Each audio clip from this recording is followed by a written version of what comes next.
안녕하세요. 오늘은 여호수아 14장 말씀에 대해서 나눠보도록 하겠습니다. 오늘 본문은 이제 하나님께서 갈렙을 통해서 믿음의 사람은 어때야 되는가에 대한 이제 교훈을 주는 그런 장이다라고 이제 볼 수가 있겠습니다. 그래서 갈렙의 이제 믿음의 행동과 이제 간구, 바램을 통해서 우리는 동일하게 믿음을 지닌 사람들로서 어떻게 살아가야 되고 무엇을 구해야 되는가, 이것에 대한 이제 교훈을 얻을 수 있는 이제 소중한 장이다라고 이제 말씀드릴 수가 있겠습니다. 하나씩 이제 나눠보도록 하겠습니다. 14장에 이제 그 상반부는 이제 상반 문단은 이제 그 땅을 이제 제비 뽑는 내용이 나와요. 그러니까 이제 9지파 반이 이 약속의 땅, 요단강 이제 서편에 있는 약속의 땅에 대해서 어느 지역을 차지할까를 이제 제비 뽑아서 이제 결정을 하는 겁니다.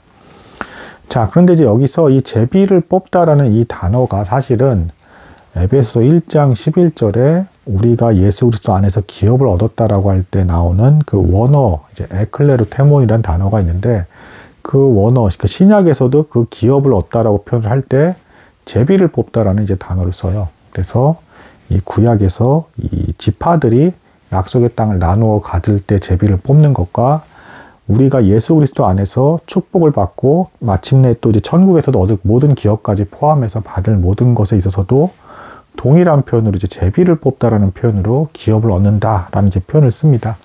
그러니까 지금 구약에서 이루어지는 이 사건과 또 신약에서의 성도들이 지금 얻게 되는 은혜의 축복들, 물론 신약에서는 좀 더 영적인 이제 특징들이 강하게 나타나는 그런 형태이긴 하지만 이제 본질적으로는 예수 그리스도 안에서 축복을 받는다, 그렇게 얻게 된다라는 것이 동일하다, 이렇게 말씀드릴 수가 있겠습니다. 자, 근데 이 제비를 이제 뽑아서 정하는 이 과정에서 근데 이제 갈렙이 먼저 이제 요청을 하는 겁니다. 어떤 요청을 하는 것이냐? 헤브론 땅에 이제 이 산지를 나에게 먼저 달라. 제비를 뽑기 전에 그 지역을 나에게 달라라고 이제 요청을 하는 겁니다. 자, 근데 이제 이게 갈렙이 왜 이거를 먼저 달라고 요청을 하는지에 대해서 명확하게 이해하실 필요가 있습니다. 뭐 찬송가에서도 뭐죠, 이 산지를 내게 주소서, 이 노래가 있는데 의미를 이제 명확히 아시고 그걸 받아들이셔야지, 안 그러면 이제 되게 엉뚱한 적용을 하게 됩니다. 뭐 하나씩 나눠 보겠습니다. 갈렙이 이 땅을 먼저 달라고 하는 그 요청 과정에서 먼저 자기가 제비를 뽑기 전에 먼저 이 지역을 갖겠다라고 요청할 수 있는 권한이 있다라는 걸 이제 여호수아에게 먼저 그 뜻을 전달합니다. 그러니까 이제 모세가 살아 있었을 때 모세를 통해서 주어진 하나님의 말씀이 있었다라는 것이죠. 그러니까 뭐 민수기 14장 24절 말씀에 그가 들어갔던 곳으로 내가 인도하리니 그의 자녀들이 그 땅을 얻게 될 것이다라는 말씀이 있어요. 그러니까 선제적으로 하나님께서 주어진, 모세를 통해서 주어진 말씀이 있으니까 약속대로 나에게 내가 밟은 땅의 지역에서 그 믿음을 따라서 얻을 수가 있다라는 것입니다. 이게 무슨 얘기냐면, 자, 모세가 살았을 때 먼저 약속의 땅을 이제 정탐했던 일이 있습니다. 그리고 거기서 여호수아와 갈렙만, 두 사람만 하나님의 말씀에 믿음으로 반응하면서 약속의 땅을 취할 수 있다, 가질 수 있다라는 이런 반응을 보였어요. 그러니까 갈렙은, 그러니까 한마디로 얘기해서 이미 40년 전에 먼저 약속의 땅을 본 겁니다. 정탐을 하면서 봤겠죠. 그리고 그가 이제 들어갔던 그 땅을 내가 다시 인도한다는 얘기는 하나님께서 다시 인도하실 거라는 약속의 말씀이 있었다라는 거죠. 그러니까 갈렙이 들어가서 정탐했던 그 땅을 하나님께서 다시금 들어가게 할 거라는 게 지금 약속 이행이 성취가 됐다라는 겁니다. 그리고 그 땅을 그의 자녀들이 갖게 될 거다라는 이 말씀인데, 하나님의 말씀이 있으니까 이 헤브론이라는 땅을 달라라고 하는 겁니다. 자, 여기서 이제 절대 오해하지 말으셔야 될 게 있습니다. 아주 중요한 내용인데, 무슨 내용이냐면, 갈렙이 약속의 땅을 쭉 둘러보고 나서, 야, 여기야말로 최상의 땅이야, 너무 기름지고 이제 잘 먹고 잘 살 수 있을 것 같아 라고 해서 그 땅을 달라는 게 아니라는 거, 이거 대단히 중요합니다. 마치 뭐 아브라함의 조카 롯이, 아브라함은 영적인 시각에서 하나님의 뜻을 기다리며 양보를 했고, 롯은 눈에 보이는 대로 이제 좋은 땅을 이렇게 찾다가 소돔과 고모라 땅으로 가게 되지 않습니까? 그래서 이제 그 비참한 이제 그 일을 겪게 되는데, 갈렙이 무슨 그 롯처럼 그런 시각으로 땅을 정한 게 아니라는 거, 철저히 믿음의 시각으로 땅을 정했다라는 것입니다. 자, 왜 그런 거냐면은, 이제 이겁니다. 일단 헤브론이란 지역을 달라고 했는데, 이 헤브론이란 지역은 참고로 아브라함과 이제 야곱의 그 무덤이 있는 아주 유서 깊은 아주 중요한 곳입니다.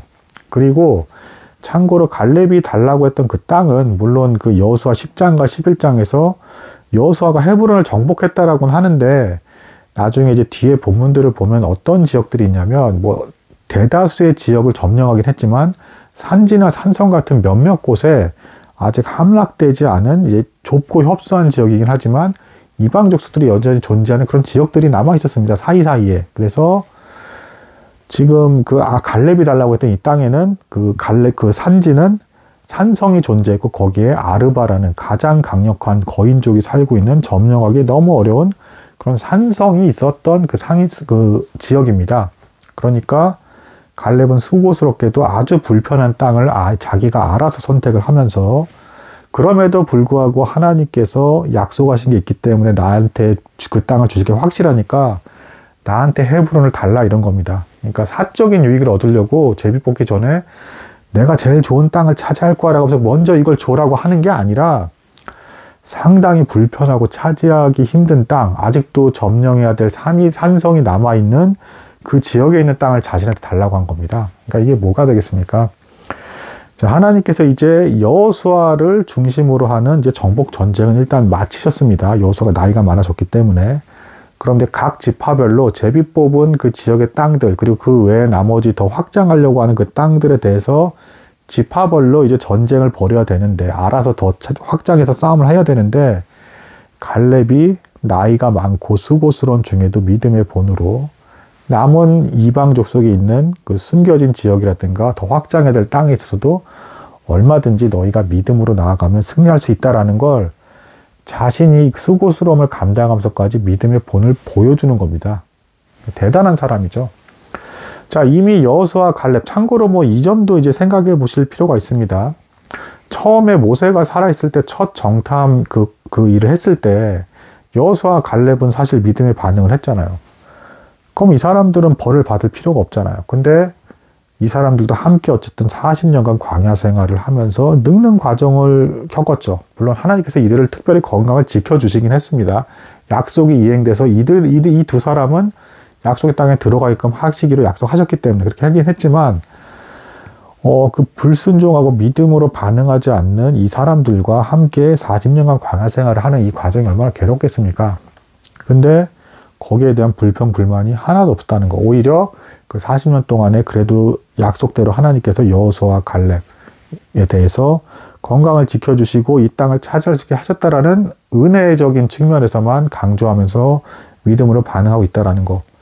사실 그리고 이스라엘 백성들이 불순종했을 때도 이 사람들은 사실 죄가 없잖아요. 믿음으로 반응했으니까. 근데도 안 떠나고 이렇게 끝까지 함께했다라는 것은 어떤 면에서는 그리스도께서, 예수 그리스도께서 죄가 많고 흠도 많은 이 땅에 있는 지상교회에 대해서도 버리지 않으시고 고통을 함께 하시는 그 모습과도 굉장히 닮아있다, 이렇게 볼 수가 있겠습니다. 그래서 갈렙의 1차적인 믿음의 본의 이제 그 놀라운 배워야 될 그 모습은 하나님께서 약속의 땅을 주시기로 작정하셨다. 그러니까 하나님께서 주시기로 하신, 이루시기로 한 일에 있어서는 인간도 적극적으로 그 일에 동참해서 참여할 때 진정한 복을 누릴 수 있다. 그리고 그게 참된 믿음의 반응이다라는 분명한 본을 보여주고 있는 것입니다. 사실 하나님께서 분명히 이루시겠다고 하는 그 일에 대해서는 만약에 어떤 인간이 나는 이걸 참여하지 않겠다라고 하더라도 누군가 다른 사람을 사용해서 반드시 하나님은 그 일을 이루십니다.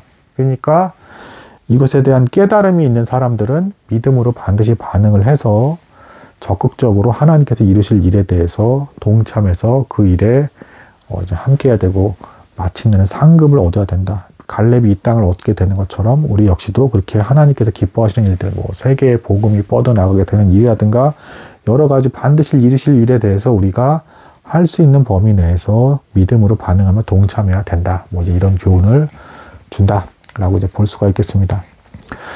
더 나아가서 이제 이 땅을 달라라는 건 일종의 기도라고도 이제 볼 수가 있는데, 자, 갈렙이 구했던 것은 불편한 땅이지만 하나님께서 믿음으로 주실 것이기 때문에, 그리고 이스라엘 백성들, 그러니까 남은 이제 다른 지파들이 더 차지해야 될 땅에서 저 벌일 정복 전쟁에 앞서서 나같이 나이가 든 사람조차도 여전히 하나님에 대한 믿음을 지키면서 이제 마침내 저 산성을 차지할 것인데, 너희 남은 다른 지파들도 남은 지역의 땅에 대해서 적극적으로 믿음으로 반응해라라는 본을 보여주는 공적인 형태의 이제 간구이자 기도입니다.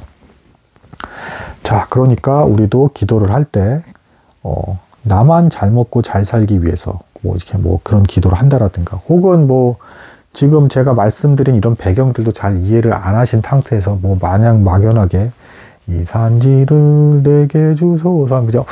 구하면 땅을 주시나 보다 이렇게 하면서, 하나님 강남 땅을 주세요. 그 땅에 빌딩까지 얹혀서 이렇게 하면서 자기 자신의 유익과 그냥 쾌락과 좀 편하게 지내기 위해서만 그렇게 기도하는 이런 거에 대해서는 하나님께서 그런 거에 대해서 약속하신 일도 없을 뿐더러 전혀 반응하실 이유가 없다.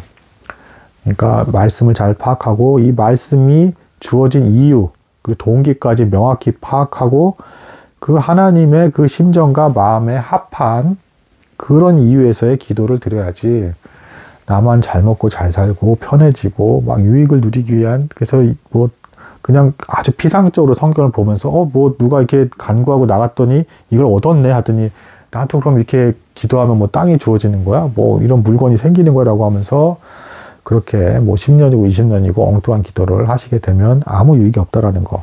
이제 이런 측면에서 이제 유익을 주는 이제 그런 깨달음을 주는 장이라 이제 볼 수가 있겠습니다. 참고로 이제 갈렙이란 이름의 뜻이 온 마음이에요. 온 마음. 그러니까 온 마음을 다해서 믿음으로 하나님께서 이루실 일에 대해서 제가 적극적으로 동참하겠습니다. 그리고 하나님께서 이루실 일에 대해서 기도하고 나아가겠습니다. 라는 이제 모습을 보여주는 장이 이제 여호수아 이제 14장 말씀이다. 이렇게 볼 수가 있겠습니다. 저와 모든 여러분들이 갈렙의 믿음의 본을 따라서 하나님의 뜻을 따라 기도하며 그 일에 행동으로까지 믿음으로 반응해서 나아갈 수 있는 그런 성도가 되기를 바랍니다. 오늘은 여기까지 나누도록 하겠습니다. 감사합니다.